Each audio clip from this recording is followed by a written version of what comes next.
খেরোটা কেটে নিয়েছি পরিষ্কার করে ধুয়ে। এটা খেরো, আর এখানে মুসুরির ডাল ভিজিয়েছি। খেরো দিয়ে আলু দিয়ে মুসুরির ডাল দিয়ে একটা সবজি করব। তেল দেব কড়াইয়ে। মুসুরির ডালটা ভিজিয়ে রেখেছি, এটা বেটে নিয়ে বড়া বানাবো। আলু দিয়ে আর এই ফাটিয়ে কেটে নিলাম মুসুর ডালে নিয়ে ফুলুরিগুলো করে নেব।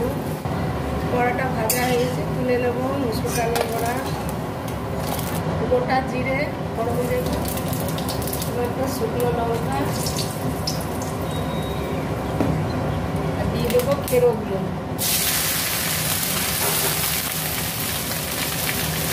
পরিমাণ মতো লবণ,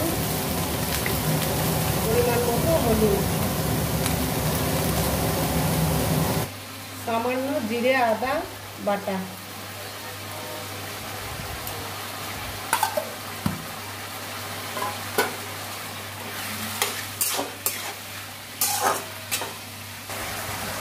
পরিমাণ মতো জল দিচ্ছি,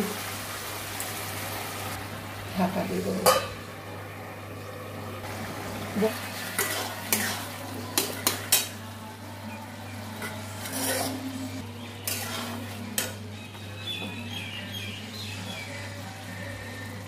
হ্যালো বন্ধুরা, আমার খেরো আলু আর হচ্ছে ডালে মসুর ডালে বড়া দিয়ে সবজি। আমার এই রেসিপিটি আপনারা রান্না করে খেয়ে বলবেন কেমন হয়েছে। একটি লাইক শেয়ার সাবস্ক্রাইব করে দেবেন।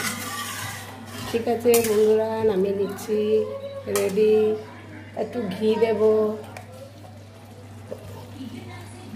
সামান্য হাফ চামচ ঘি হাতে করেই দিলাম।